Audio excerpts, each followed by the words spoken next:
नमस्कार दोस्तों, मैं आर डी यादव जॉब मंत्रा पे आप सभी का स्वागत करता हूं। आशा करता हूं आप सभी लोग अच्छे होंगे और अपने प्रिपरेशन को अच्छी तरीके से कर रहे होंगे। दोस्तों, आज मैं आरओ का पेपर सॉल्व कराने जा रहा हूं, जो कि 11 दिसंबर को हुआ था। ये मेरा ही पेपर है। तो पेपर कराने से पहले दो तीन चीज़ें बता देता हूँ आप लोगों को। मेरा मार्क्स कितना आया था? आरओ में आया था मेरा मार्क्स 155 और टाइपिंग में आया था 49.7। एआरओ में आया था 161, उसमें टाइपिंग में आया था 49.3 और कंप्यूटर असिस्टेंट में आया था मेरा 166 और इसमें मार्क्स आया था 49.8 टाइपिंग में। मतलब इसमें 7 गलती, इसमें 3 गलती, इसमें 2 गलती। तो इन दोनों मेरा सिलेक्शन हो गया था, इसमें सिलेक्शन नहीं हुआ था। आप लोग कट ऑफ का अंदाज़ा भी लगा सकते हैं इससे कि इस तरह के आसपास था। और पेपर का लेवल आप लोग देखेंगे ही, पेपर का लेवल बहुत हार्ड नहीं था, नॉर्मल था। जो रिपीटेड क्वेश्चन थे वही सब आए थे। कुछ क्वेश्चन इधर उधर थे, लेकिन इतना करने लायक था कि आप सिलेक्शन ले सकते थे। बाकी पेपर पैटर्न कैसे था वो बता देता हूँ। उसमें आपको बताएंगे कितना क्वेश्चन किस सब्जेक्ट से आया था। जैसे कंप्यूटर से आया था 22 क्वेश्चन, 22 से 24 अभी आगे बताएंगे गिन के। और रीजनिंग का आया था 25, हिंदी का 10, इंग्लिश का 10, पॉलिटी का 14। ऐसे ऐसे है, पूरा पेपर देखेंगे आप समझ जाएंगे। और वहाँ एग्जाम में कैसे था, जैसे यहाँ पे ब्लॉक बने हुए थे, reasoning, computer, history, geography, polity, Hindi, English, science, ऐसे ब्लॉक बने हुए थे। आप जिस पे क्लिक करेंगे वही खुल के आ जाता था, जिस पे करेंगे वही। और टाइम की कोई प्रॉब्लम नहीं था, टाइम 3 घंटे का था। लेकिन सबका पेपर 2.5 घंटे में ही हो गया था। सब पहले भी सबमिट कर दिए थे जिससे टाइपिंग की प्रैक्टिस कर सकें। आप लोग पेपर का लेवल देखिए। और मैं बुक भी बताया हूँ, कुछ बुक बता दिया हूँ उसमें कि लूसेंट वगैरह से जनरली आया था। बाकी एक दिन मैं अलग से वीडियो ला दूँगा कि बुक स्ट्रेटजी क्या होनी चाहिए। बाकी पेपर का लेवल बहुत टफ नहीं था, आप लोग देखिए। और आप लोग सजेशन भी दीजिएगा, क्योंकि पहली बार मैं पेपर सॉल्व कराया हूँ, कहीं ना कहीं कुछ कमी रह गई होगी तो आप लोग बताइएगा, जिससे आगे की वीडियो में सुधार करें। और चैनल को आप लोग सब्सक्राइब कर लीजिएगा, नया चैनल है तो जिससे आगे की वीडियो आप लोग मिलती रहे। और अपने दोस्तों को भी शेयर कर दीजिएगा। चलिए स्टार्ट करते हैं दोस्तों। पहला क्वेश्चन आप लोग देख सकते हैं, ए इसमें दिया गया है,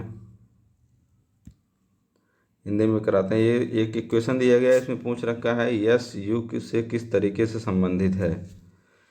तो आप पहले देख सकते हैं यू प्लस सी, इसका मतलब ऊपर दिया गया है यू बेटी है सी की। सी, मैं फीमेल को सर्किल में कर देता हूँ। सी क्रॉस क्यू, इसका मतलब है सी माँ है बी की। सी माँ है ए माँ है बी की, तो मतलब सी माँ है क्यू की। सी माँ हो गई। क्यू माइनस पी, क्यू भाई है क्यू क्यू भाई है पी क्या, ये भाई क्यू भाई है, भाई मेल को ट्रायंगल में। पी भागे आर, मतलब पी बेटा है आर का। पी बेटा है आर का, ये फीमेल है तो मेल हो जाए हस्बैंड वाइफ।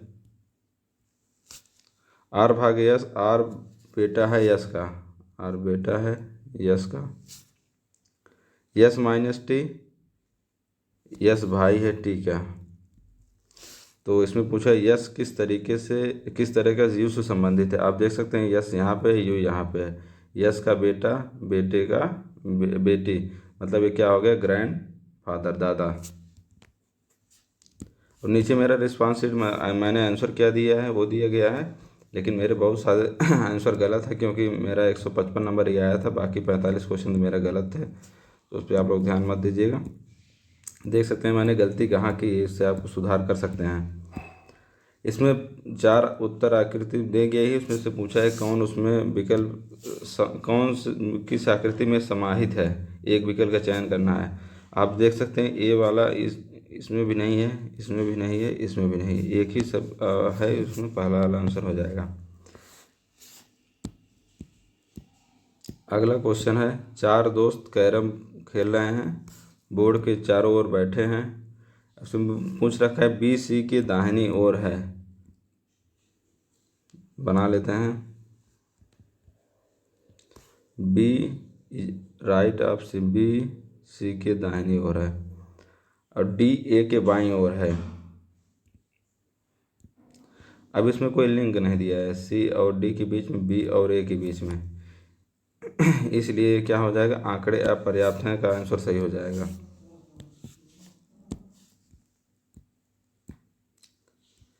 ये भी क्वेश्चन, ये सब क्वेश्चन हर एग्जाम में आते हैं रीजनिंग के। देखिए एक इक्वेशन दिया गया, इसमें जैसे गुणा भाग प्लस माइनस सबका मतलब अलग दिखाया गया है। जैसे 60 गुणे 10 है, गुणे का मतलब क्या है, भाग दिया गया है, भाग का मतलब प्लस दिया गया है, प्लस का मतलब माइनस, माइनस का मतलब गुणा। तो आप इसे कर सकते हैं 6 आ जाएगा प्लस 40 माइनस 30, तो 46 माइनस 30, 16 आंसर सही हो जाएगा। एक घन जो सभी तरफ से नीले रंग का है, 27 छोटे छोटे घनों में काटा गया है जो एक ही आकार के हैं। इनमें से कितने ऐसे घन हैं जो नीले रंग के? इसको आप कई तरीके से कर सकते हैं, मैं हमेशा फार्मूले से करता हूँ, बाकी बहुत सारे लोग क्यूब जो देखे हैं वो अपने माइंड में ही सॉल्व कर लेते हैं। जैसे एक 27 है, इसका क्यूब कर देते हैं, 3 का क्यूब हो जाएगा, n बराबर आ गया 3। और इसमें 3-4 फार्मूले हैं, बता दे रहा हूँ। दो साइड से पेंट पूछा जाए तो 12n-2। एक साइड से पेंट पूछा जाए 6n-2 का होल स्क्वायर। अभी यहाँ पे n बराबर 3 रखेंगे और स्क्वायर करेंगे तो यह आ जाएगा 6 ही आएगा, इसका आंसर 6 होगा। दो साइड से पेंट 12n-2, वो एक साइड से paint 6n-2 whole square. Zero side से पेंट मतलब किसी साइड से पेंट ना हो तो उसका फार्मूला हो जाता है n-2 का होल क्यूब। तो जैसे इस क्वेश्चन देखेंगे, अगर पूछ लिया था कि एक भी साइड से पेंट ना हो वो बताइए, तो यहाँ n बराबर 3 रखेंगे, 3-2 होल क्यूब आ जाएगा आंसर 1।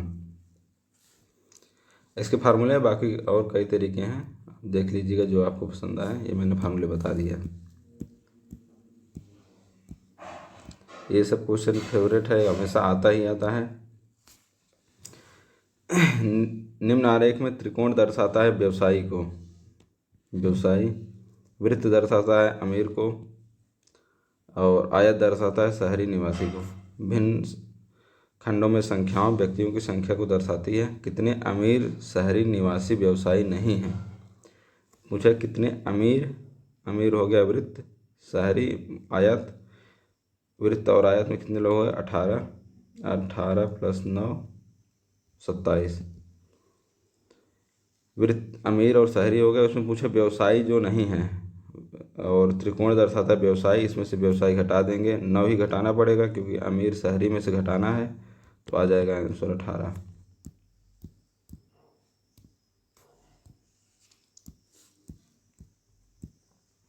ये कोडिंग डिकोडिंग का क्वेश्चन है, इसको देखते हैं। जैसे ये हमेशा याद होना चाहिए, जे का क्या होता है, यू का क्या होता है, यस का क्या होता है, टी का क्या होता है। तो इसे आज इसे जे का 10 होता है,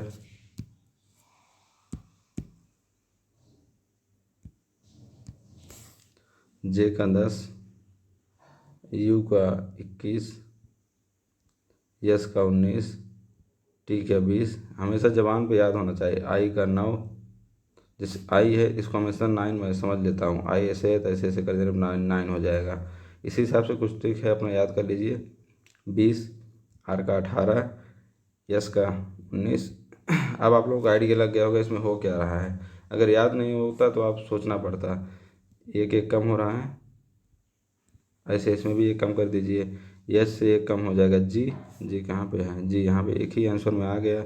ए से एक कम जेड, एक ही ऑप्शन से तुरंत सही हो गया। अगला क्वेश्चन देखते हैं। इसमें निम्नलिखित में से 3 पद किसी तरीके से एक प्रकार के हैं, इनमें से भिन्न पद चुनिए।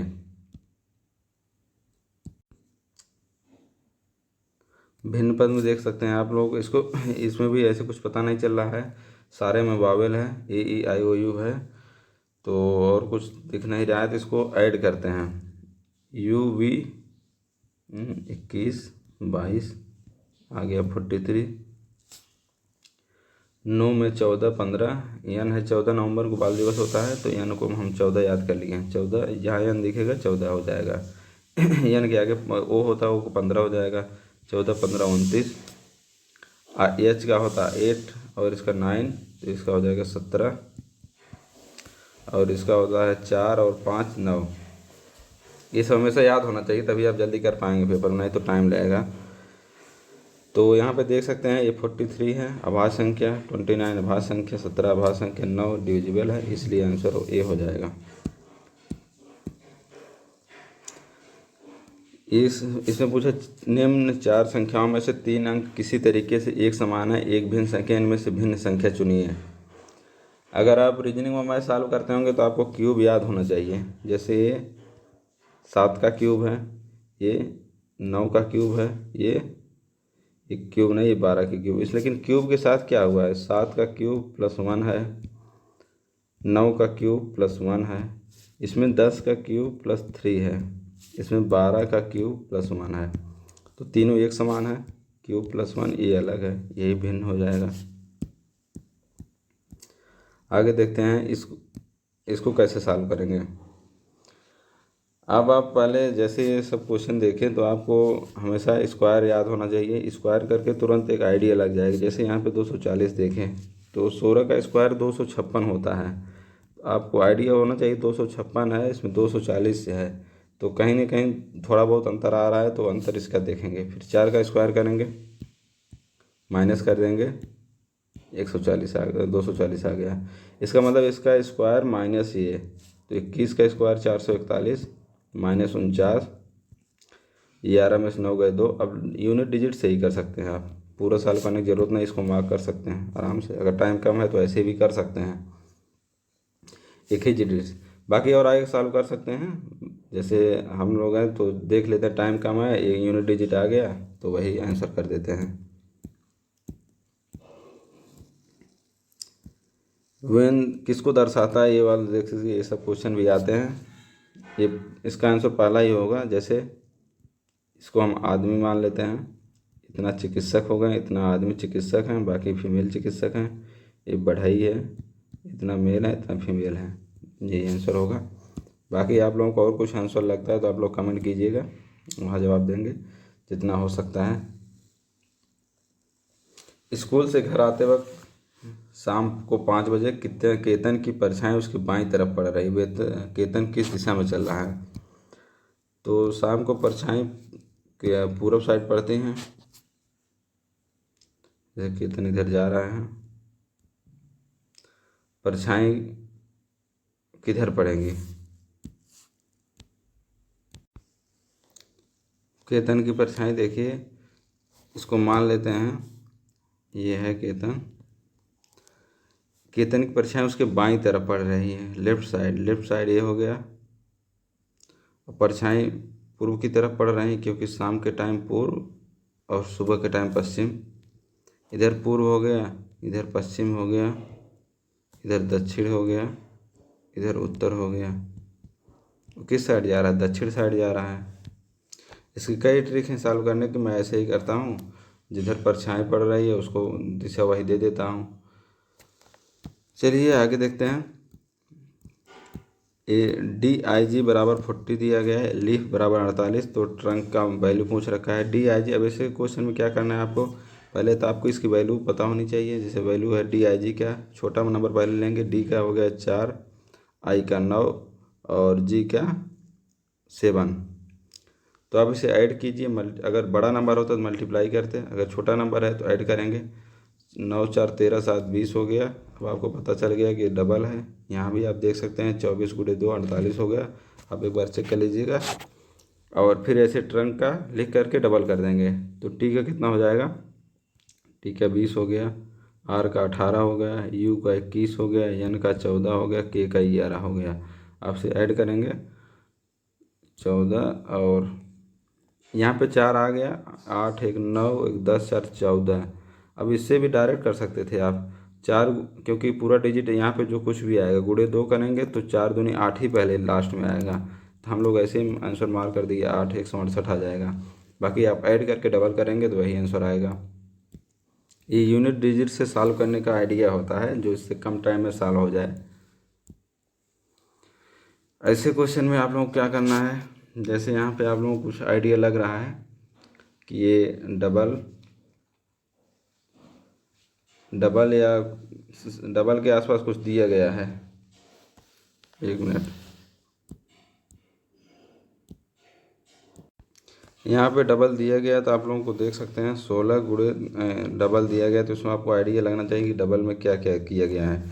यहाँ पे अगर आप देखेंगे गुणे 2 करके -2 किया गया है, गुणे 2 -2, फिर उसके बाद 30 दूनी 60 +2, फिर उसके बाद गुणे 2 +2, फिर ऐसे गुणे 2 -2, गुणे 2 +2।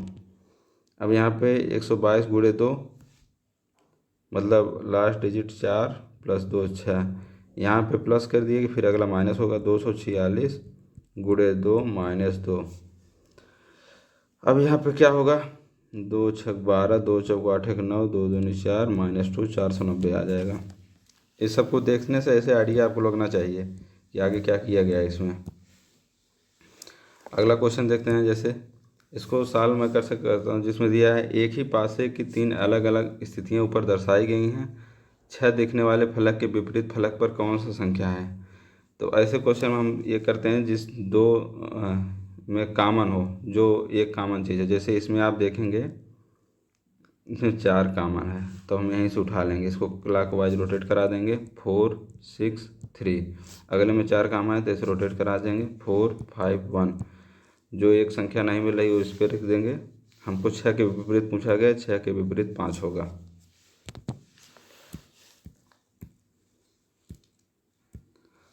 अगला देखते हैं इसमें भी वही है, अगर आपको डिजिट याद है तो आपका तुरंत हो जाएगा, नहीं थोड़ा टाइम लगता है। आर का 18 है, वैसे तो मैं ऐसे ही देख बता सकता हूँ। 18 है, एम 13 है, तो 5 का डिफरेंस है।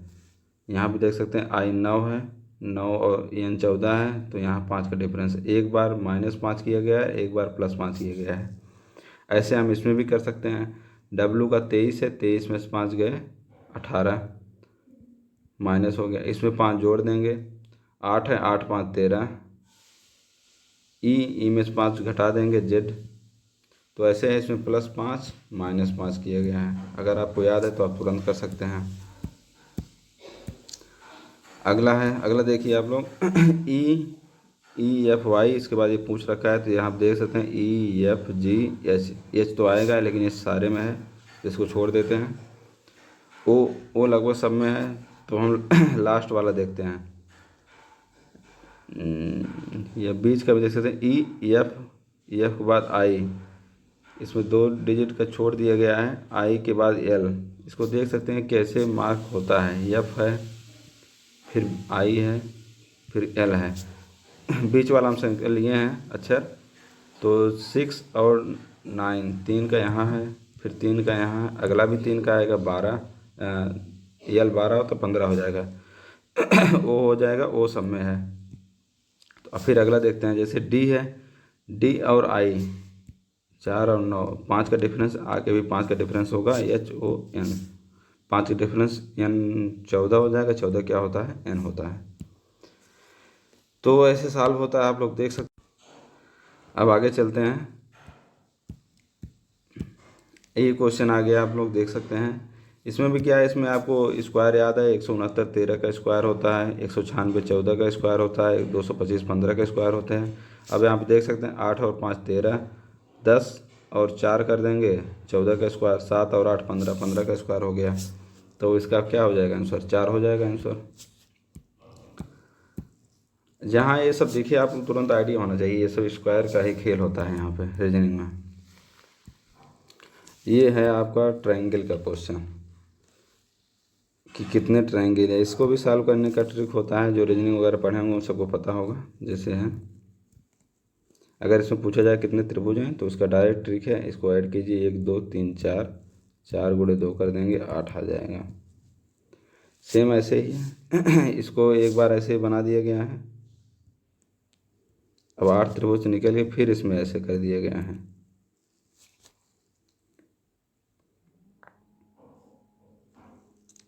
यहाँ पर देखिए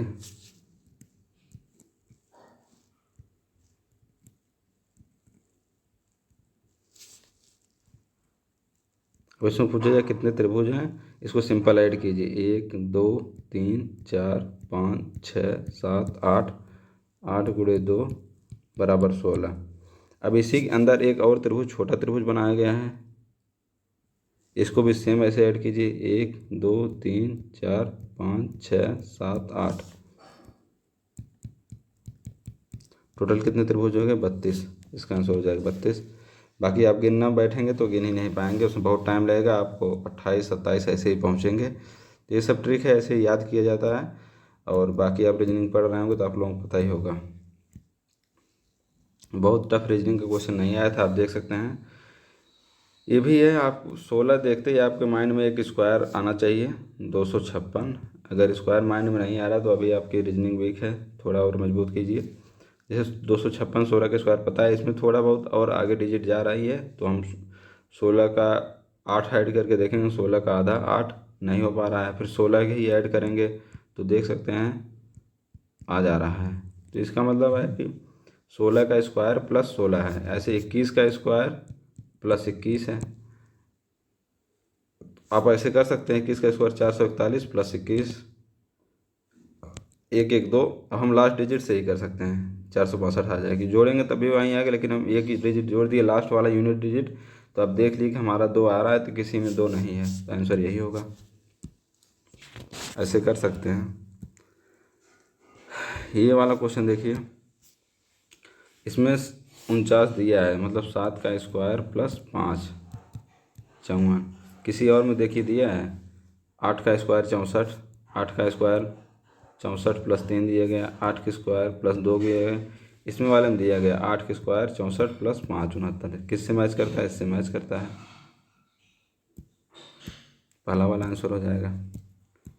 अगला देखते हैं।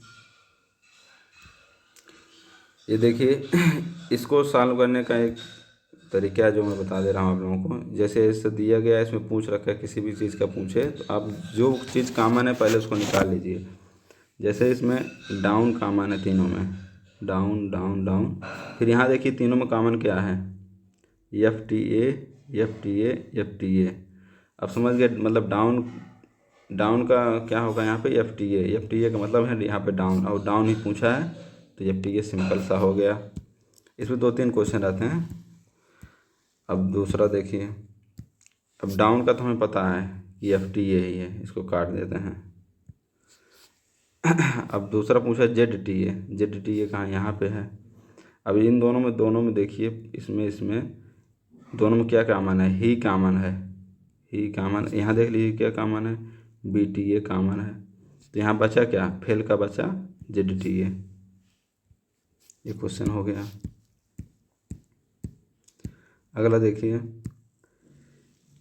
यहाँ पे पूछ रखा है MTA, यहाँ तक तो हो गया था, ये तो हो गया। इसमें ही का भी पता चल गया, फेल का, इसका ही का पता चल गया था, डाउन का भी पता चल गया था। ये MTA का क्या हो जाएगा? गोज। ये सब क्वेश्चन एक साथ ही निकल जाते हैं, 3 क्वेश्चन दिए रहे, बहुत अच्छा मार्क्स भी मिल जाता है। इसमें देखिए कैंची से कपड़ा काटते हैं तो दरांती से क्या काटते हैं? दरांती से घास काटते हैं। ये सब आसान क्वेश्चन आया हुआ था। अब यहाँ तक हमारा ख़त्म हो जाता है रीजनिंग का। रीजनिंग का टोटल क्वेश्चन था 25। यहाँ पे आप 25 का 25 पूरा मार्क्स ले सकते थे। तो अब देख सकते हैं रीजनिंग का इतना ही 25 क्वेश्चन आया था, और बहुत डिसाइडिंग था ये 25 क्वेश्चन। आगे कंप्यूटर का है 22 क्वेश्चन, कंप्यूटर और इसको मिला दिया जाए तो 45 क्वेश्चन हो जाते हैं। अब आगे हम सॉल्व कराने जा रहे हैं कंप्यूटर का।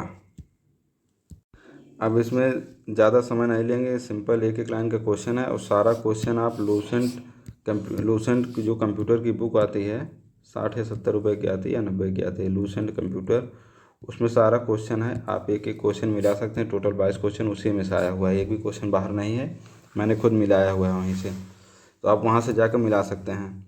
तो अब इसे कराते चलते हैं, इसमें कुछ समझाने लायक है नहीं। एक HTTP रिक्वेस्ट में कितने भाग होते हैं? 4 भाग होते हैं। संकलन compiling helps to create executable program. अभी लूसेंट का आप चैप्टर खोलेंगे तो लगभग दूसरा तीसरा ही क्वेश्चन दे दिया गया है। पहला किसी में दूसरा तीसरा मतलब 10 के अंदर में दिया गया, हर चैप्टर से क्वेश्चन आया है। कंप्यूटर का हर एक चीज़ क्या होता है, या तो सॉफ्टवेयर होता है या तो हार्डवेयर होता है। ये सब तो सिंपल बेसिक चीज़ है। First super computer of the world CDC 600 एक कितने बिलियन बाइट्स के बराबर क्या होगा? गीगाहर्ट्ज़। 1 गीगाबाइट्स बिलियन बाइट्स के बराबर होगा। एक कीबोर्ड में लगभग कितने की, स्टैंडर्ड कीबोर्ड में कितने की होती हैं? लगभग 103 से 105 की होती हैं। तो इसका ये बेस्ट आंसर है 104, 103 100 से 104 की। एक प्रोग्राम जिसमें DBMS ज़्यादा उपभोक्ता अनुकूल इंटरफेस है वो क्या होता है? Front end. इलेक्ट्रॉनिक रास्ता जो संगणक को एक भाग से दूसरे भाग को जोड़ता है वो क्या कहलाता है? बस। कंप्यूटर सिस्टम में जो भी लिखा जाता है, जो भी आप इनपुट करते हैं वही इनपुट होता है, मतलब जो भी लिखते हैं भेजते हैं इनपुट ही तो रहता है। एक्सेल का एक सक्रिय सेल करंट सेल को ही सक्रिय सेल कहलाते हैं। जैसे ये सब क्वेश्चन थोड़ा आइडिया लगा सकते हैं। जैसे सक्रिय पूछा है, आप बोलते हैं नहीं करंट में जो काम हो रहा है करंट सेल हो गया। Who invented micro processor? ये से कौन किया था माइक्रो प्रोसेसर को? माइक्रो प्रोसेसर टेड हाफ ने आविष्कार किया था। ISDN का फुल फॉर्म क्या है? इंटीग्रेटेड सर्विस डिजिटल नेटवर्क इसका फुल फॉर्म होता है। Architecture was introduced in 1973। मैंने मार्क किया था 1971। बहुत सारे मेरे क्वेश्चन गलत है कंप्यूटर में, आप देख सकते हैं। ये भी वहीं लूसेंट का, आप लूसेंट में एक बार नज़र लगाएंगे तो पूरा क्वेश्चन वहीं मिल जाएगा। LAN local area network, wide area network, metropolitan area network, इसका आंसर हो जाएगा पहला। प्रोसेसर के 3 भाग कौन से हैं? ALU, कंट्रोल यूनिट और रजिस्टर। पहला क्वेश्चन आंसर। कौन सा भाग ऑप्टिकल डिस्क का उदाहरण है? DVD, digital versatile disc, CD, DVD, ये सब ऑप्टिकल डिस्क के उदाहरण हैं। IC जनरेशन, ये सब आपको पता होना चाहिए कि किस जनरेशन में कौन सा यूज हुआ था। ये हमेशा क्वेश्चन आता ही रहता है कि फर्स्ट जनरेशन में क्या हुआ था, सेकंड जनरेशन में क्या हुआ था, थर्ड जनरेशन में क्या हुआ था।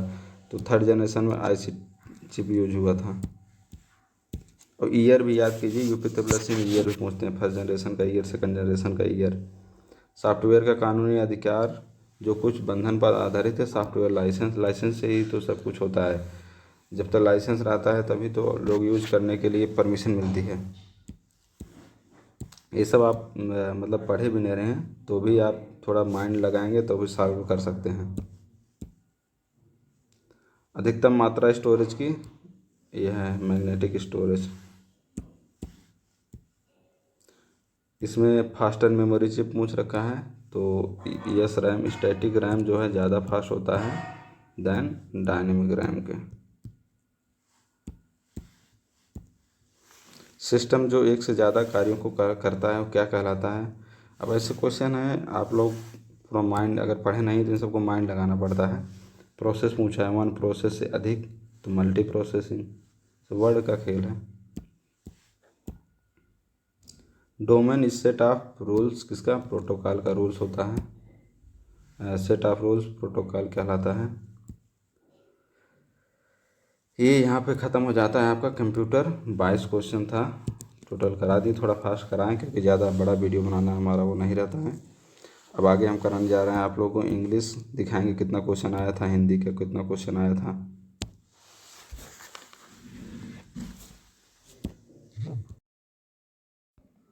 इंग्लिश में टोटल 10 क्वेश्चन आए हुए थे।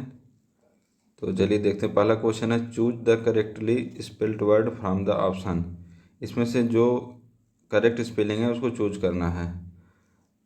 और एक चीज़ और, इंग्लिश के लिए नीतू सिंह वॉल्यूम 1 सफिशियंट रहता है, ज़्यादा टफ क्वेश्चन नहीं आता है, अब कर सकते हैं आप। जैसे इसमें चूज करना है कौन कौन सा स्पेलिंग सही है। तो इसमें देखिए पहला वाला सही पहला वाला स्पेलिंग सही है, रिकोनाइटर। दूसरा इसमें FLUO फ्लोरोसेंट, FLUOR होता है। इसमें क्या हो, HARRASSA होता है हरेसमेंट, MILL मिलेनियम, ENN होता है इसमें। इसमें E होता है, SSEMENT हरेसमेंट, मिलेनियम, फ्लोरोसेंट, रिकोनाइटर। तो पहला वाला ऑप्शन सही है। दूसरा है choose the from option the antonym of given word. Antonym choose करना है इसमें, इंट्रेपिड, और इसका अपोजिट यूज करना है। इंट्रेपिड मतलब निर्भय, निर्भीक, निडर।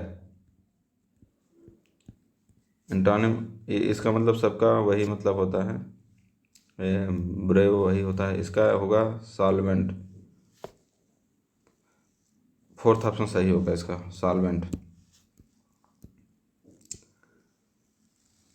269 choose from the option synonym of the given word. इसका सिनोनिम चूज करना है। सैंक्टिफाइड मतलब गुस्सा हुआ, और गुस्सा में ही मान सकते हैं। एजिटेटेड इसका होगा, एजिटेटेड।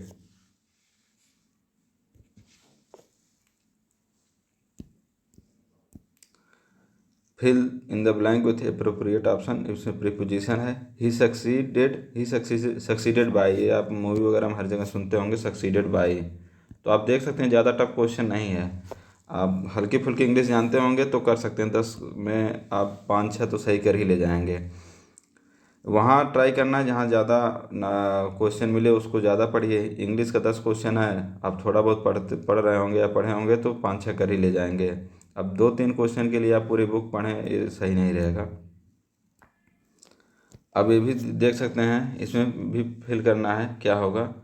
तो जनरली आप सुनते होंगे रेफरेंस टू, ये सब याद भी नहीं रहता है, ध्यान में आता है reference to, with reference to your letter, reference to your letter, reference to your advice, ऐसे ही रहता है रेफरेंस टू।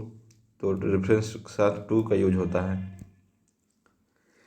इसमें फिल द ब्लैंक करना, देयर आर फ्यूअर पैसेंजर। इसमें सेकंड ऑप्शन सही होगा, fewer passenger in the bus today than yesterday.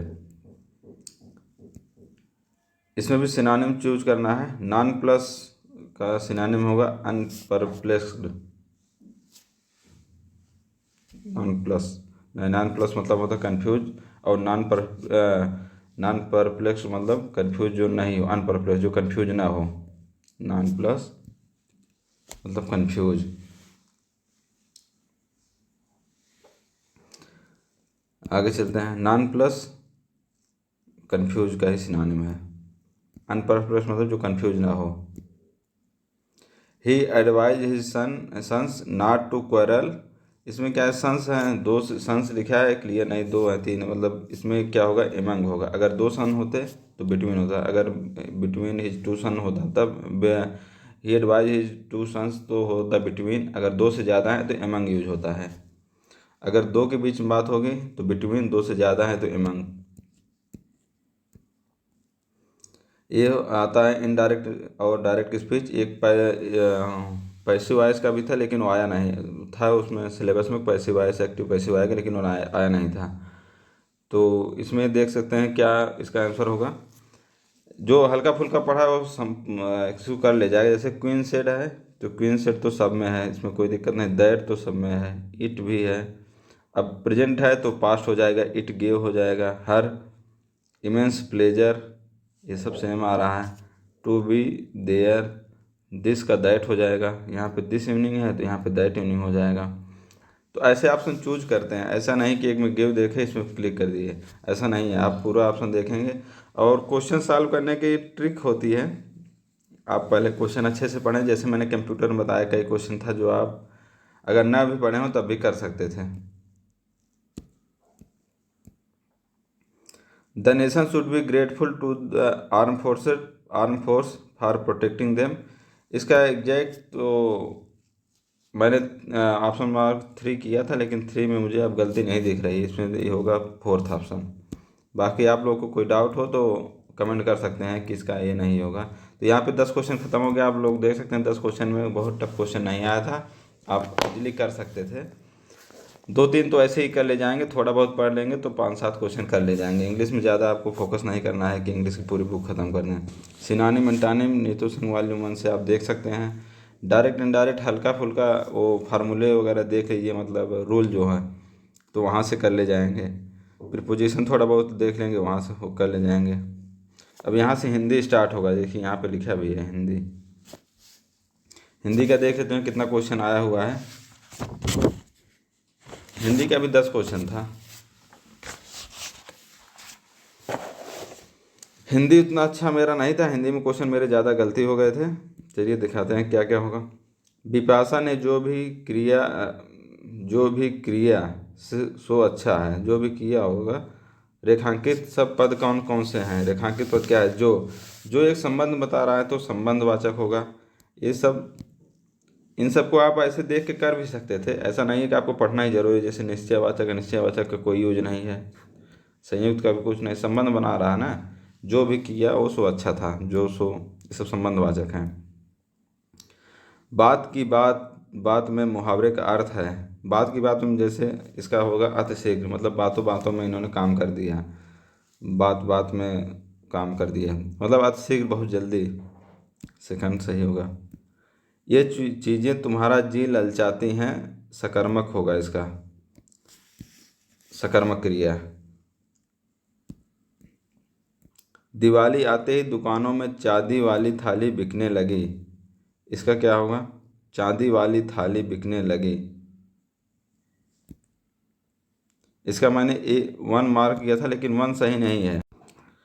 इसका हमें संप्रदान कारक लग रहा है, बाकी आप लोग कमेंट करके बताइएगा। हिंदी मेरा उतना अच्छा नहीं है तो संप्रदान कारक होना चाहिए। अब जो मैंने बुक में देखा उस हिसाब से, बाकी मैंने कर्म कारक से टिक किया था। री स्वर है, री प्लुत स्वर होता है। आप पहला ही चैप्टर पढ़ेंगे लूसेंट हिंदी या आदित्य पब्लिकेशन हिंदी का, तो उसमें आपको दिख जाएगा। अधर पल्लव में प्रयुक्त समास है, अधर पल्लव में कर्मधारय समास है।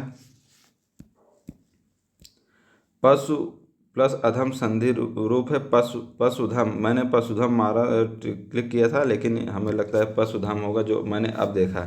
एक बार मैंने जब पेपर पूरा देखा तो एक बार फिर दोबारा देख लिया कि सही क्या होगा। मैंने गूगल वगैरह करके देख लिया, थोड़ा टाइम ज़्यादा लग गया था इन सब में, वो टाइम है नहीं, इसीलिए लेट हो गया पेपर कराने में।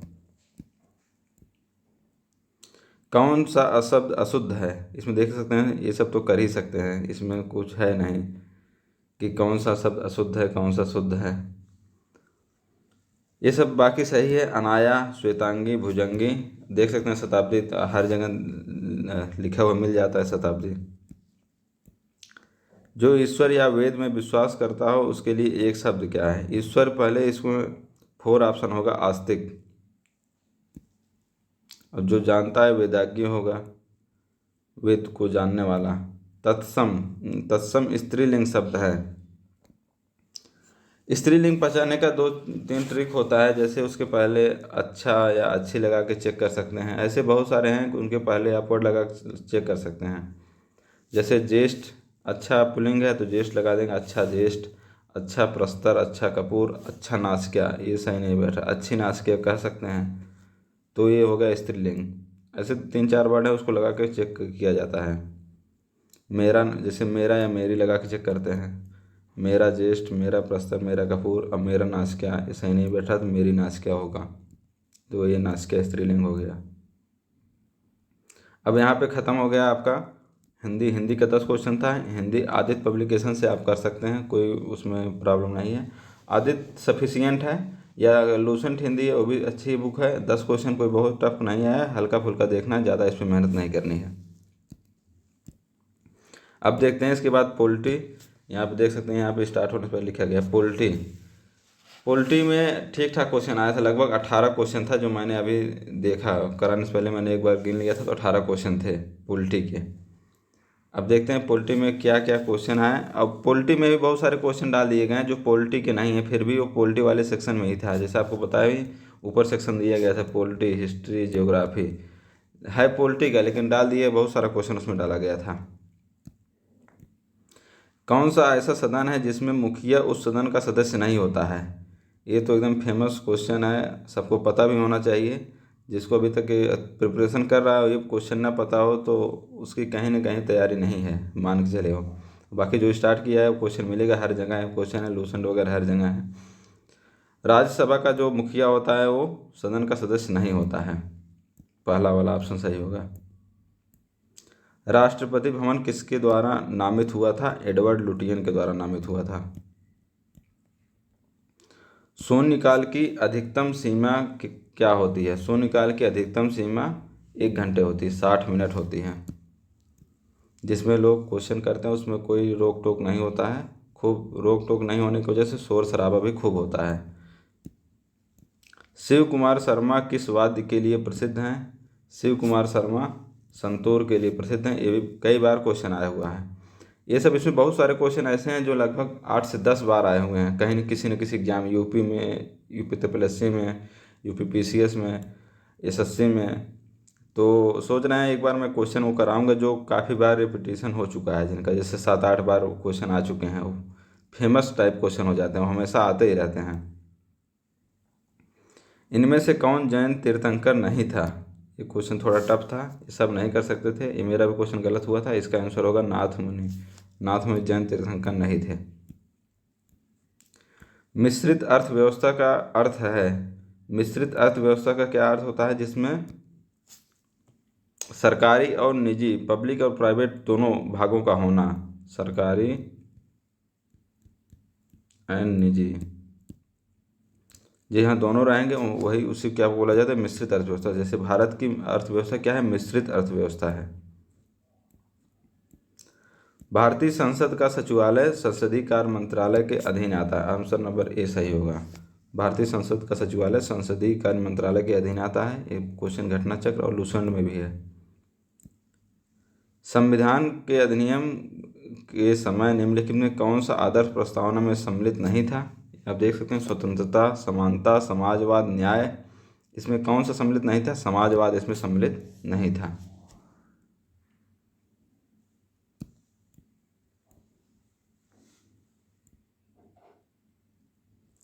पनिहारी किस राज्य का लोक नृत्य है? पनिहारी वैसे तो राजस्थान का लोक नृत्य है जो मैंने सर्च किया, लेकिन राजस्थान से सटा हुआ गुजरात है, तो करेक्ट ऑप्शन इसमें हो जाएगा गुजरात।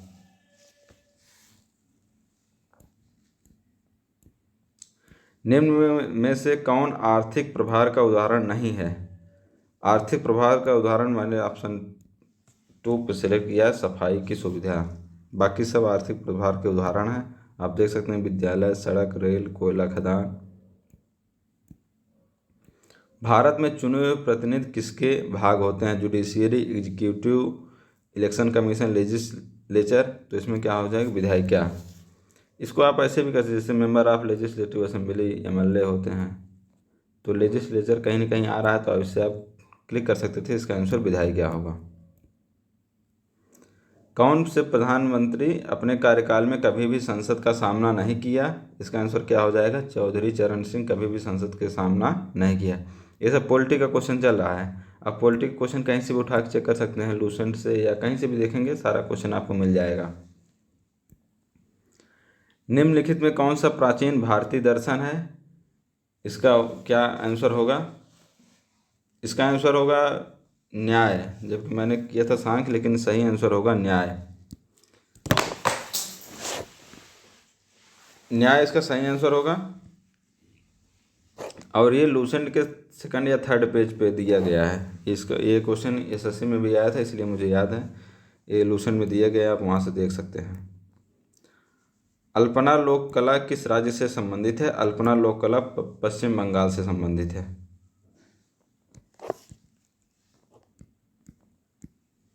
निम्न में कौन संसद की परामर्श समिति को बनाता है? संसद कोई भी समिति बनती है उसको क्या नामित करते हैं? लोकसभा अध्यक्ष। कोई भी समिति अगर बनती है तो उसका आंसर होगा, अध्यक्ष कौन बनाता है? लोकसभा अध्यक्ष।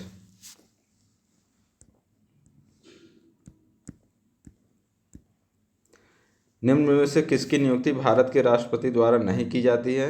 थल सेना प्रमुख नियुक्ति राष्ट्रपति द्वारा की जाती है। भारत के मुख्य न्यायाधीश की नियुक्ति राष्ट्रपति द्वारा की जाती है। वायुसेना प्रमुख की नियुक्ति राष्ट्रपति द्वारा की जाती है। लोकसभा अध्यक्ष का इलेक्शन होता है, वहाँ पे जितने भी सांसद चुन के जाते हैं वही सब वोट करते हैं, तब लोकसभा अध्यक्ष बनते हैं। संयुक्त हाइड्रोग्राफिक सर्वेक्षण करने के लिए आईएनएस सर्वेक्षक को किस देश के लिए तैनात किया गया है? इसको वियतनाम होना चाहिए इसका आंसर, वियतनाम या मॉरिशस, मॉरिशस ही सही है। बाकी आप लोग देख सकते हैं। और ये सब क्वेश्चन किस में डाला गया है? पोल्ट्री में डाला गया है, ये भी आप ध्यान रखिए। तो कुछ क्वेश्चन 18 क्वेश्चन है उसमें, कुछ क्वेश्चन पोल्ट्री के नहीं, फिर भी उसमें डाला गया है, 2-4 क्वेश्चन है। किसमें राज्यसभा का कोई प्रतिनिधि नहीं होता? आकलन समिति में कोई प्रतिनिधि राज्यसभा का नहीं होता, इसका नियुक्ति लोकसभा अध्यक्ष करते हैं। इसमें 30 सदस्य होते हैं, सारे यहीं से रहते हैं, लोकसभा से। एक प्रकाश वर्ष लगभग बराबर होता है 10^16 मीटर, ये वाला ऑप्शन सही होगा, सी। और ये क्या हो जाएगा? किलोमीटर में रहेगा तो ये हो जाएगा 10.13, 10⁻13। यदि अगर वस्तु की गतिज ऊर्जा को 30%, 300% बढ़ा दिया जाए तो इसका वेग कितना बढ़ जाएगा? इसको आप कर भी सकते थे, जैसे थोड़ा करके बता देते हैं। हाफ mv² होता है, मान लेते हैं E1 हाफ mv² होता है,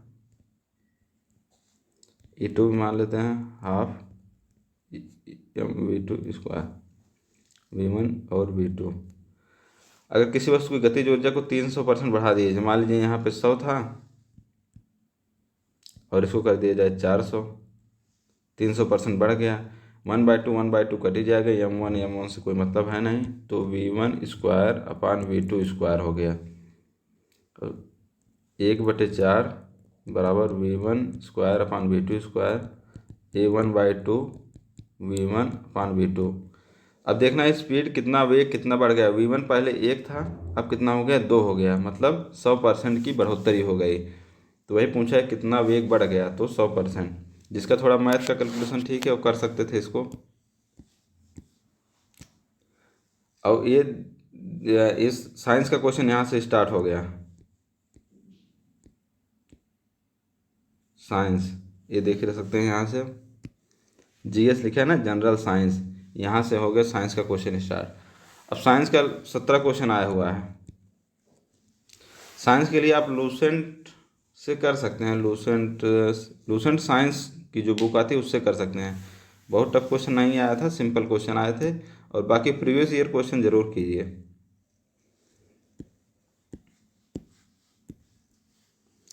कौन सतह पर संबंधित परिघटना है? वाष्पित होना, इवेपोरेशन सतह से परिघटना है।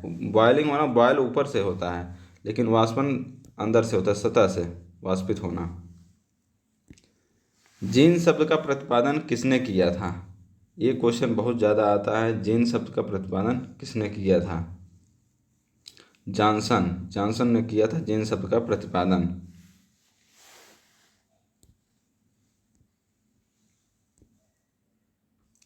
उत्प्लावन का सिद्धांत किसने दिया था? ये तो फेमस क्वेश्चन है, आप लोग इसको जानते भी होंगे। आर्किमिडीज ने दिया था। आर्किमिडीज ने दिया था उत्प्लावन का सिद्धांत।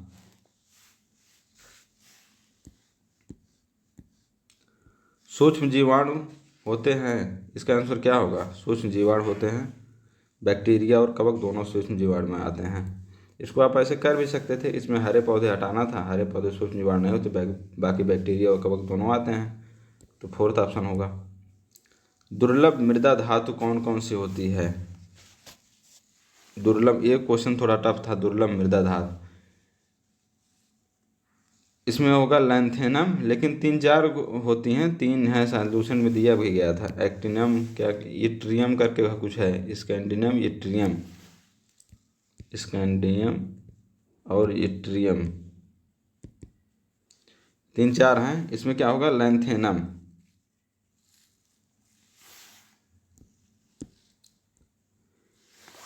ओरिजिन ऑफ लाइफ का सिद्धांत किस रूसी वैज्ञानिक ने जीवन की उत्पत्ति, ओरिजिन ऑफ लाइफ का सिद्धांत प्रतिपादित किया? इसका आंसर क्या हो जाएगा? 318। इसका आंसर होगा ओपेरिन ने दिया था ओरिजिन ऑफ लाइफ का सिद्धांत। जो अम्ल शीशा संग्रहण बैटरी में प्रयोग होता है H2SO4 होता है। बहुत काफ़ी फेमस क्वेश्चन है H2SO4।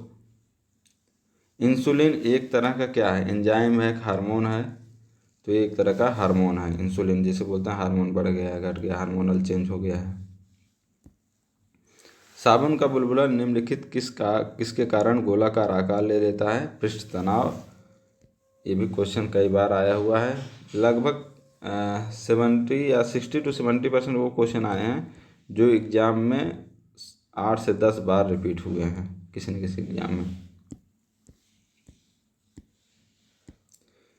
किस किस तत्व का इलेक्ट्रॉनिक विन्यास 2 होता है? मैग्नीशियम का। याद होगा आपको क्रमांक 282।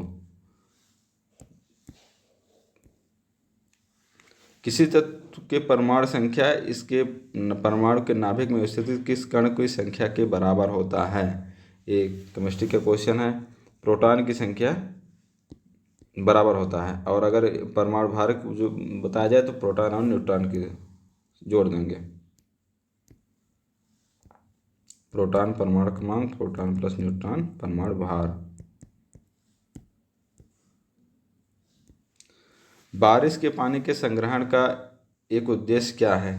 अब ऐसे क्वेश्चन करने के लिए आपको ये कहीं बुक में नहीं मिल पाएगा, आपको तो समझना ही पड़ेगा इसमें क्या होता है, कैसे करना है। संग्रहण, सिंचाई, कपड़े धोने का उपयोग, मछली पालन, भूजल पुनर्भरण।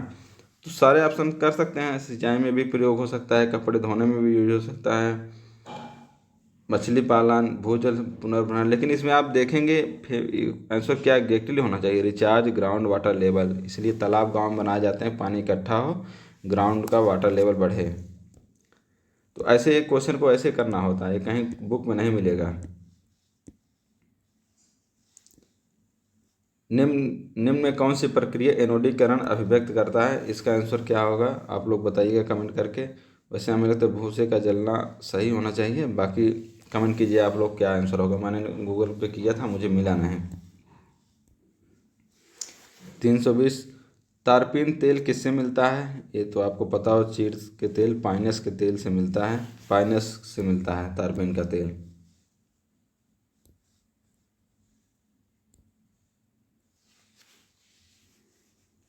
किसकी जोड़ी इकाई समान है? ये तो आप यूनिट पढ़ते ही रहते हैं हमेशा। यूनिट पहला ही चैप्टर होता है, कार्य और ऊर्जा। अब इसको इतना डिटेल में समझाने का कोई वो नहीं, आप लोग देख सकते हैं, यूनिट वगैरह याद कीजिए।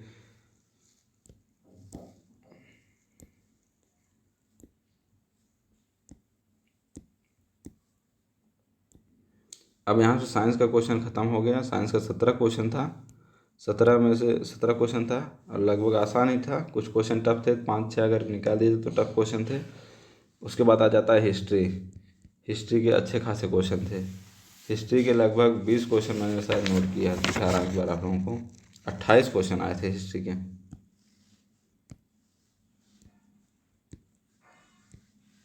इसलिए हिस्ट्री को अच्छे से पढ़ जाना है। आप लोग देख सकते हैं प्राचीन, मध्य, आधुनिक किससे कितना क्वेश्चन आया हुआ है। भारत का नेपोलियन किसे कहा जाता है? ये सब आपको लोशन में ही सीधे मिल जाएगा। समुद्रगुप्त को भारत का नेपोलियन कहा जाता है। सांची का स्तूप किसने बनवाया? सांची का स्तूप अशोक ने बनवाया था। महात्मा गांधी इंडियन नेशनल कांग्रेस के किस अधिवेशन में अध्यक्ष बने थे? बेलगाम, कर्नाटक के बेलगाम में 1924 में बने थे। ये सब एकदम मोस्ट रिपीटेड क्वेश्चन हैं, हमेशा आने वाले हैं क्वेश्चन।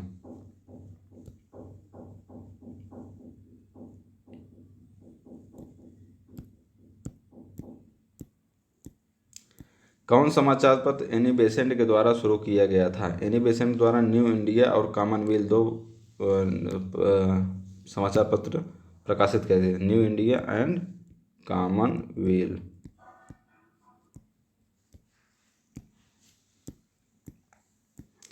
आगरा शहर को किसने बसाया? ये भी क्वेश्चन आप लोग कर सकते थे। सिकंदर लोदी।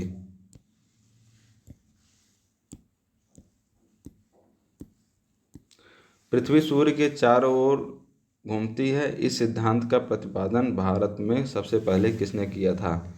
अगर भारत की बात की जाए तो इसका आंसर होगा आर्यभट्ट, और अगर विश्व में किया जाए तो कापरनिकस होगा। कन्फ्यूजन नहीं होना है आप लोगों को। भारत में आर्यभट्ट, विश्व में कापरनिकस। अमीर खुसरो के सुविख्यात दरबारी कवि थे अलाउद्दीन खिलजी।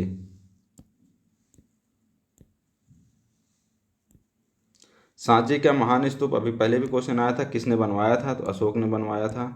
कहाँ पे है ये? मध्य प्रदेश में है।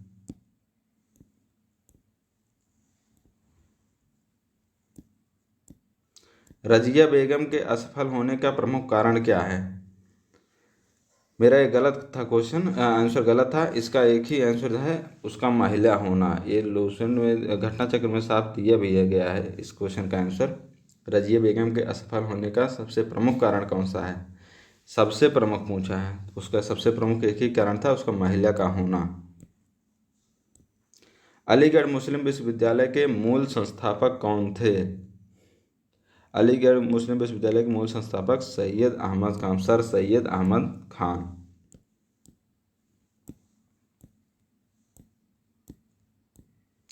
बाबा आमटे किस सामाजिक कार्य के लिए जाने जाते हैं? बाबा आमटे कुष्ठ रोगियों के करने के लिए, कुष्ठ रोगियों के लिए कार्य करने में। देखिए उस टाइम, इसको ऑप्शन से आप इसको कट कर सकते थे। जैसे गंगा नदी का उस टाइम तो कोई लॉजिक था नहीं, पहले की बात है। गरीब बेघर तो उस टाइम सभी लगभग गरीब ही थे, कोई ऐसा ही नहीं था, क्योंकि अंग्रेज थे तो लगभग सभी यहाँ के गरीब थे। भूमिहीन मजदूर के कार्य करने के लिए ऐसा कुछ था ही नहीं उस टाइम। इसका लॉजिक यही था, भूमिहीन मजदूर मतलब उस टाइम तो वही जमादार वगैरह काम करते थे, करवाते थे, तो लगभग काफ़ी परसेंटेज में थे भूमिहीन।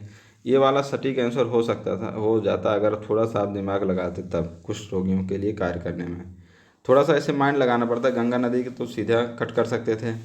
गरीब बेघर, क्योंकि उस टाइम तो सभी गरीब थे, तो कोई उस टाइम अमीर था नहीं। बाबा आमटे भी उतना अमीर नहीं थे कि कर सकते थे, तो ऐसे देख सकते हैं आप लोग।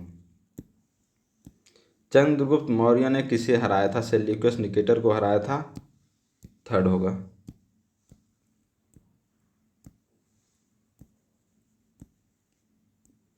चंगेज खान का समकालीन इल्तुतमिश था, इसने आक्रमण भी किया था, लेकिन यहाँ पे आक्रमण नहीं हुआ, बॉर्डर से निकल गए थे। महरौली स्तंभ अभिलेख किसके समय से संबंधित है? महरौली स्तंभ अभिलेख गुप्त वंश से संबंधित है।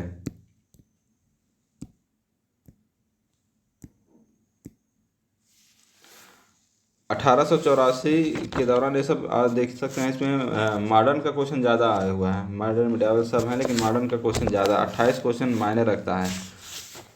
आप देख सकते हैं 28 यहाँ से क्वेश्चन आ रहा है, 25 रीजनिंग से, 22 क्या कंप्यूटर से, देख सकते हैं 75 क्वेश्चन यहीं से आ रहे हैं। लगभग आधे क्वेश्चन यही 2-3 सब्जेक्ट से आ रहा है। अगर आप पॉलिटी भी जोड़ देंगे तो 100 क्वेश्चन हो जाएंगे लगभग। तो ये 4 सब्जेक्ट है मेन है, यहाँ से आधे नंबर आधे आ रहे हैं 100 नंबर का। 1884 के दौरान इंडियन नेशनल यूनियन की स्थापना किसने किया था? A.O. ह्यूम ने किया था।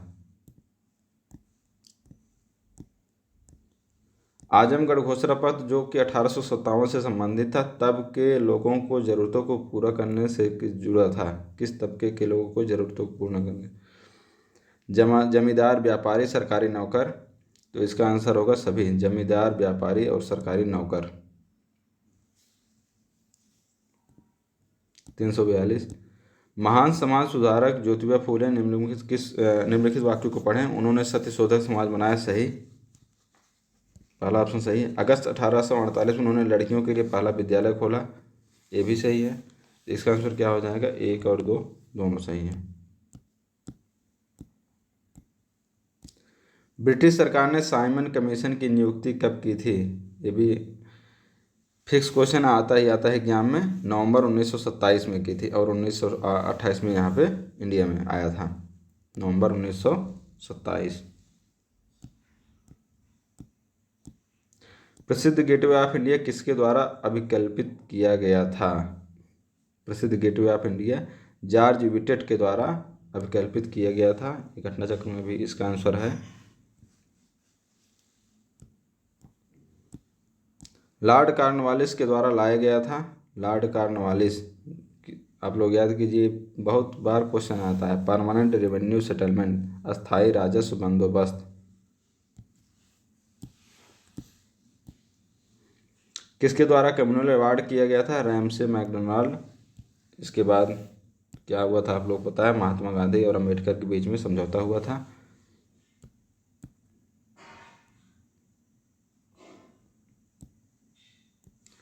किस सिख गुरु ने आदि ग्रंथ के, पांचवें गुरु गुरु अर्जुन देव ने आदि ग्रंथ की रचना की थी?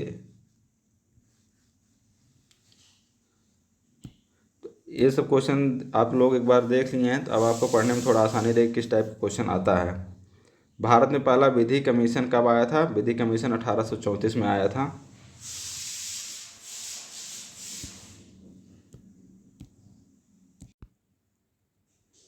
नेक्स्ट क्वेश्चन देखते हैं। 1940 में तत्कालीन गवर्नर जनरल द्वारा प्रस्तावित अगस्त प्रस्ताव से संबंधित निम्नलिखित वाक्यों को पढ़ें। पहला, इसमें द्वितीय विश्व युद्ध के बाद संविधान सभा बनाने को प्रस्तावित किया गया। इसमें अल्पसंख्यकों की मांग को नज़रअंदाज किया गया। तीसरा, गवर्नर जनरल की कार्यकारी परिषद का विस्तार करने का प्रस्ताव था। तो इसमें क्या क्या होगा? इसमें तीनों बातें की गई थी। संविधान सभा और अल्पसंख्यक मांग को नज़रअंदाज किया गया कि अलग से पाकिस्तान का बनाने का, कार्यकारी परिषद के विस्तार का प्रस्ताव था। भारत के संविधान सभा के पहले सभापति थे सच्चिदानंद सिन्हा थे। उसके बाद राजेंद्र प्रसाद अस्थायी बनाए गए थे।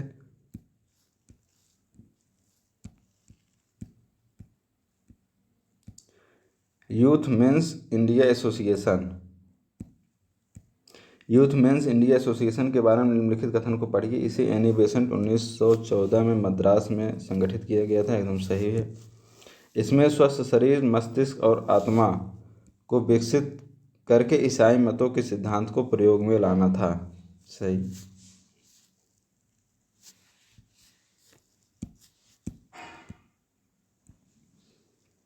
उन्नीस सौ 42 में भारत छोड़ो आंदोलन के दौरान लंबे समय के लिए समानांतर सरकार कहाँ बनाई गई थी? ये उत्तर प्रदेश के बलिया जिले में बनाई गई थी।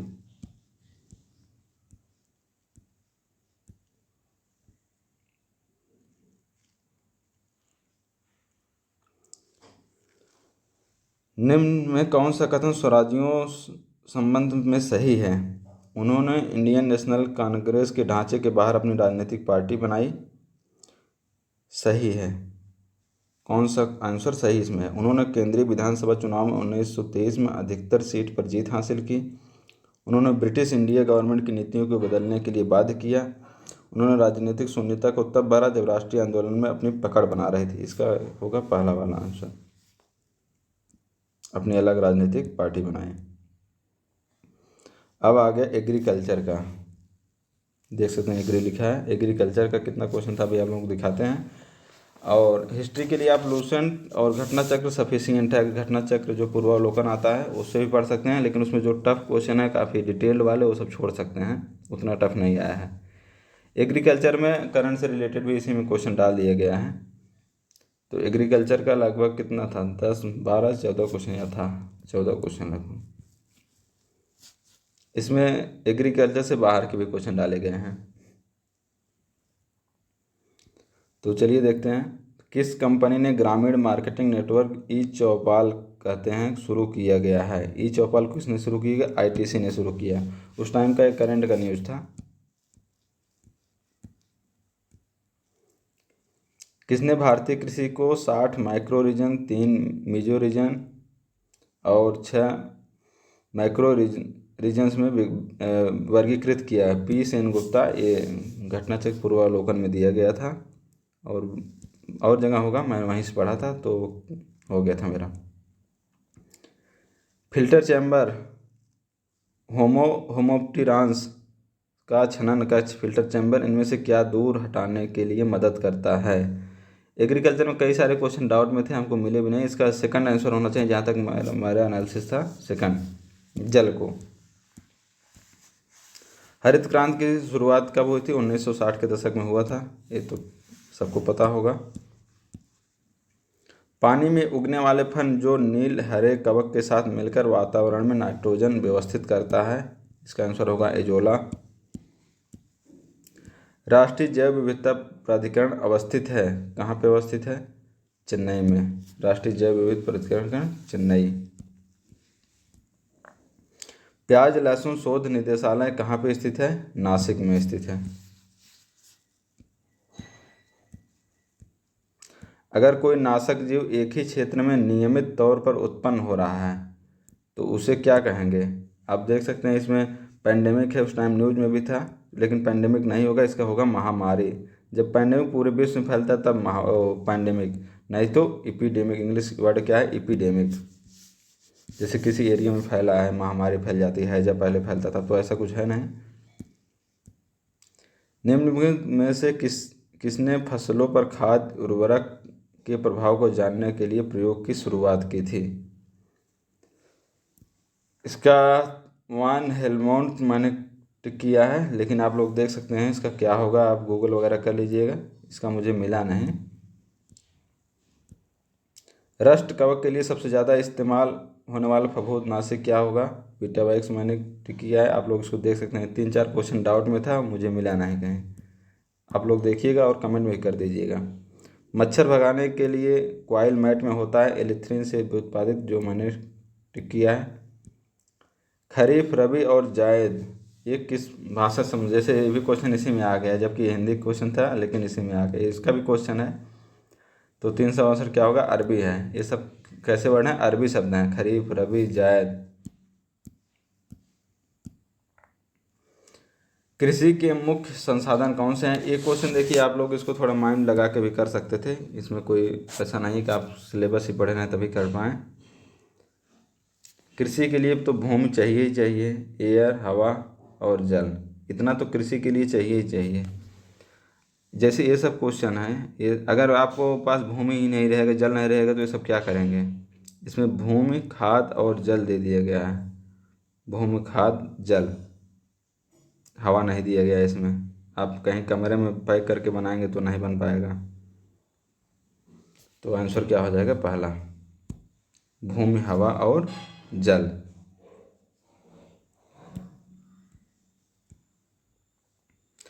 हवा का वेग मापने के लिए क्या यूज होता है? एनीमोमीटर। ये साइंस का क्वेश्चन है, लेकिन इसमें डाल दिए एनीमोमीटर। अब इसके बाद आ गया पॉपुलेशन। पॉपुलेशन का क्वेश्चन था 14 एग्री का, 14 पॉपुलेशन का। पॉपुलेशन क्वेश्चन में बहुत सारे इधर उधर डाला गया है, लिखा आप उसमें था सेक्शन में पॉपुलेशन, लेकिन बहुत सारे क्वेश्चन था जो पॉपुलेशन से रिलेटेड नहीं था। जैसे किस राज्य की जनजातीय जनसंख्या सबसे अधिक, किस राज्य की जनजातीय जनसंख्या सबसे अधिक है? इसमें क्या हो जाएगा? मध्य प्रदेश।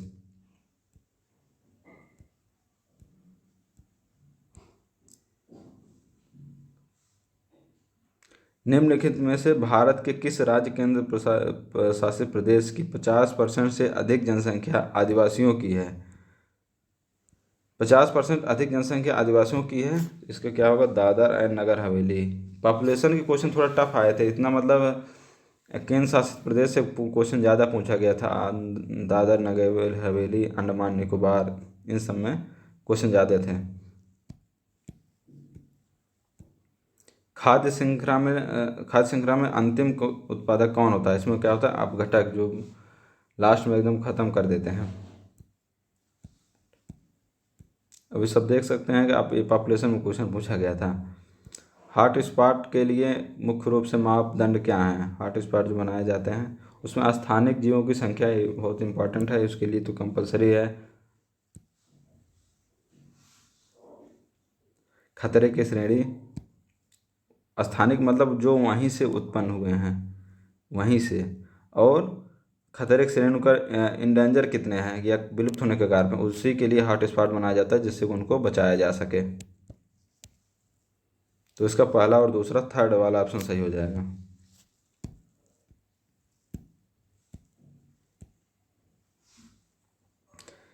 हर एक खाद्य श्रृंखला में हरे पौधे हमेशा उत्पादक होते हैं, हरे पौधे तो हमेशा ही उत्पादक का काम करते हैं।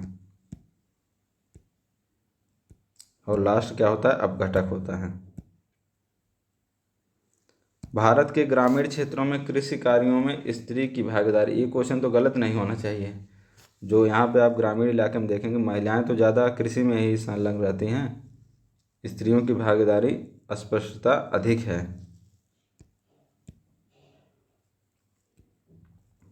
जनसंख्या का अध्ययन क्या कहलाता है? डेमोग्राफी।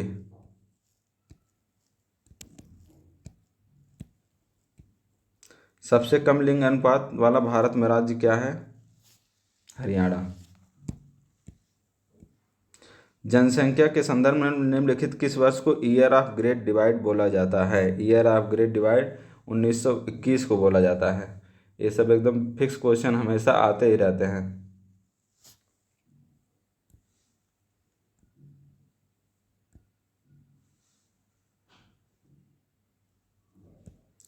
पारिस्थितिकी तंत्र में निम्न में से कौन अजैविक घटक के रूप में मिलता है? अजैविक घटक के रूप में क्या हो सकता है इसका आंसर? आप देख सकते हैं अजैविक घटक, तो ऊर्जा का प्रवाह, खनिजों का चक्रीकरण, ये सब दोनों अजैविक घटक हैं। जम्मू कश्मीर में दसीगम नेशनल पार्क किसके लिए प्रसिद्ध है? हंगुल के लिए। हंगुल या हंगुल।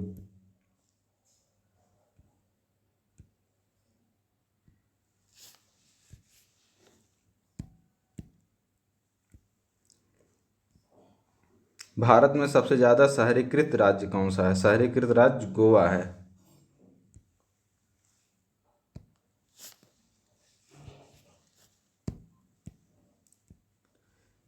किसी भी देश का जीवन स्तर निम्नलिखित में से किस तथ्य से दर्शाया जाता है? जीवन स्तर प्रति व्यक्ति आय से दर्शाया जाता है, per capita income. Delhi, Mumbai, Chennai और कोलकाता को जोड़ने वाला चतुर्भुज शहर कहाँ कहाँ से होकर गुजरता है?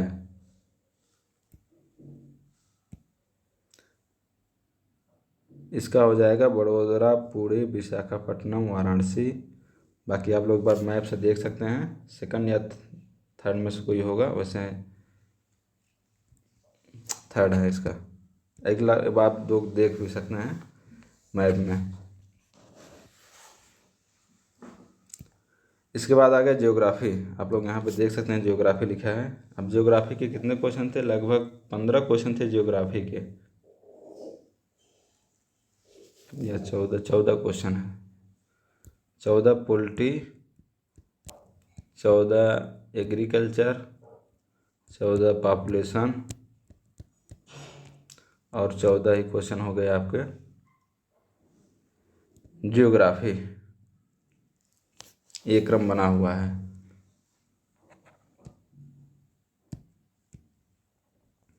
बिहार का शोक है कोसी नदी। बिहार का शोक बोला जाता है कोसी नदी को। सिंधु नदी तिब्बत से शुरू होती है और भारत के किस जिले में प्रवेश करती है? इसका होगा लेह लद्दाख। यहाँ पे लद्दाख दिया गया है, यही इसमें सही होगा।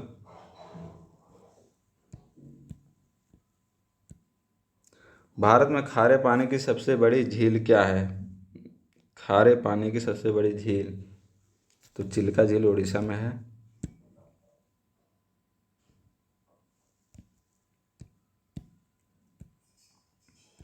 क्षेत्रफल के हिसाब से कौन सा देश सबसे बड़ा है? रूस।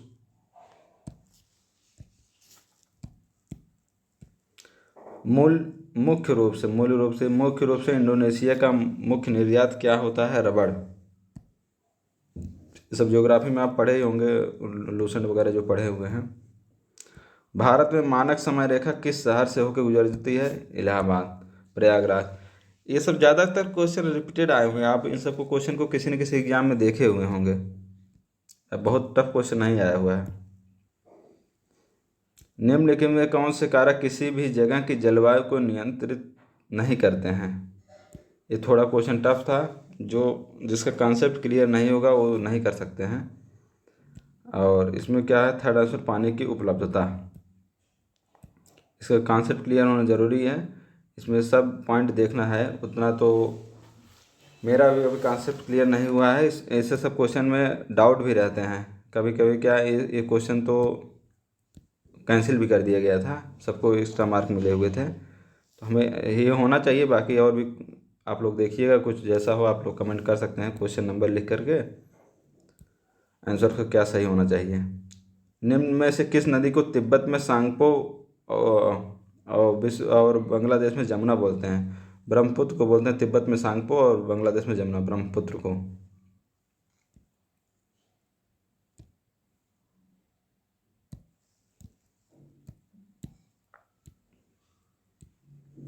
भारत की हिमालय श्रृंखला में सबसे बड़ी चोटी कौन सी है? कंचनजंगा। दक्कन का पठार एक त्रिकोणीय भूभाग है। यह किस रेंज की उत्तरी दिशा में स्थित है? इसके रेंज की उत्तर दिशा में है सतपुड़ा।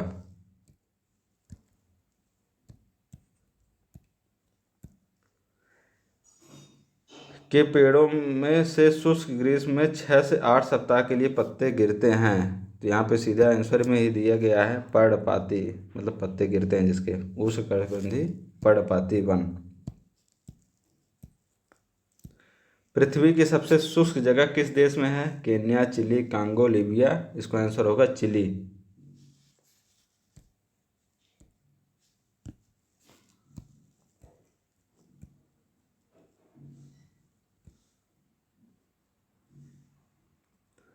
भारत के किस राज्य में खेती का शुद्ध बोया गया क्षेत्र सबसे अधिक है?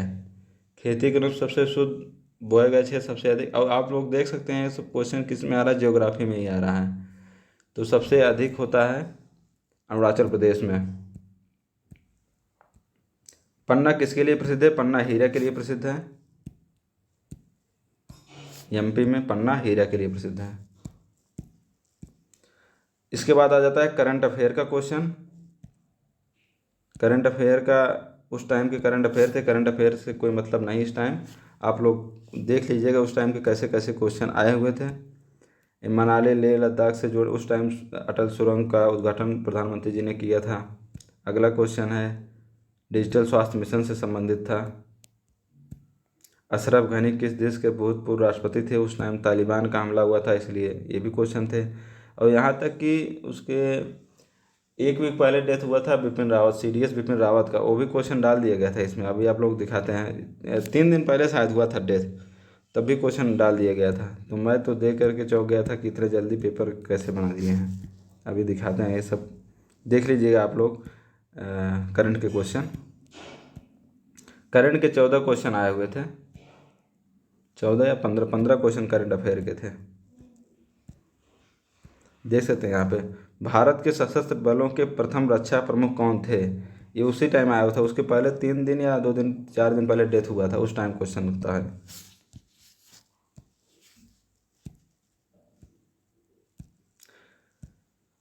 गूगल सर्च और असिस्टेंट के प्रमुख किसे नियुक्त किया गया है? ये सब देख सकते हैं क्वेश्चन।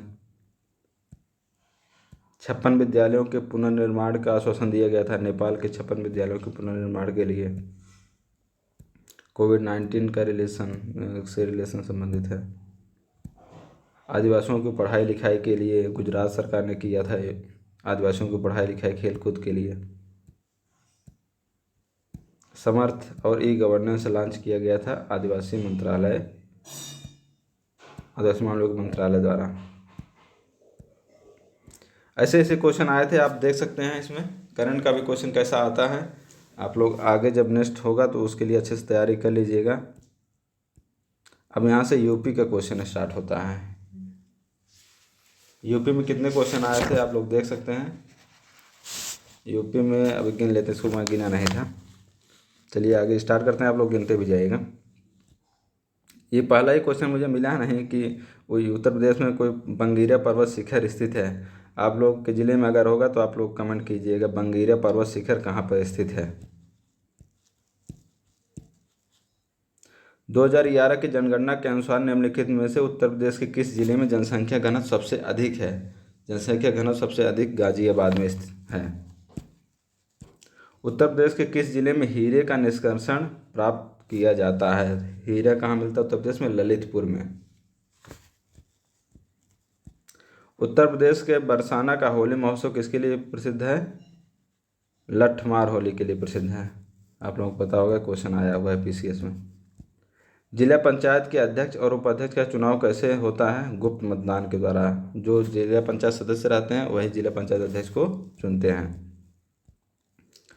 पंडित दीनदयाल उपाध्याय पशु आरोग्य शिविर योजना का उद्देश्य क्या है?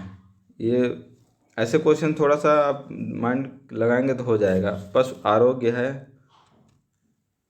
तो बीमा से कोई मतलब नहीं है, इससे कोई मतलब नहीं है, दूध उत्पादन से नहीं मतलब था। आरोग्य मतलब दिया गया था बांझपन झेले दुधार जंतुओं के लिए पूर्णतः मुफ्त चिकित्सा उपचार प्रदान करना। थोड़ा सा माइंड लगाएंगे तो हो सकता था ये क्वेश्चन।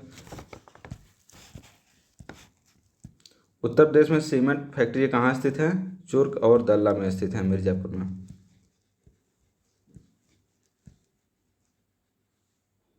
मथुरा और आगरा में पर्याप्त जल उपलब्ध कराने के लिए निम्नलिखित में कौन सी परियोजना चलाई गई?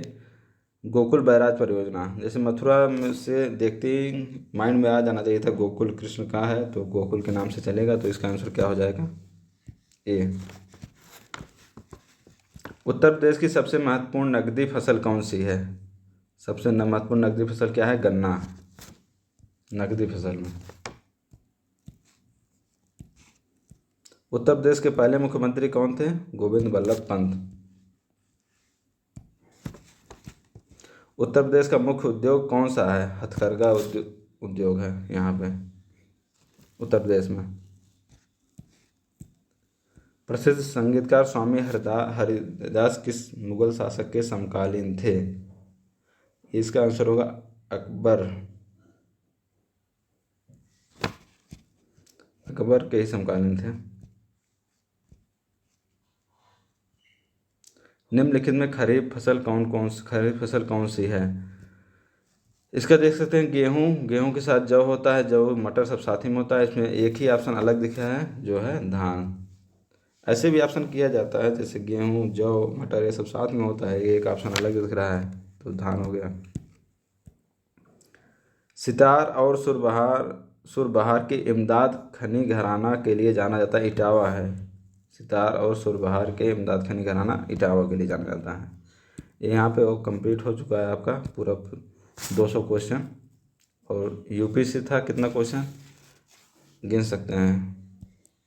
1 2 3 4 5 6 7 8 9 10 11 12 13 14 क्वेश्चन यूपी से था। इधर आप लास्ट में देखे होंगे लगभग सबसे 14 क्वेश्चन आया हुआ है। आप लोग क्वेश्चन का लेवल देख लिए हैं, अब अपना तैयारी करते रहिए, बाकी आगे क्वेश्चन कराते रहेंगे। चैनल को सब्सक्राइब कर लीजिएगा। जो थोड़ा बहुत इसमें है डाउट है आप लोग कमेंट कीजिएगा, और कहाँ कुछ कमी रह गई उसको आगे हम क्लियर करेंगे। Best of luck, best wishes.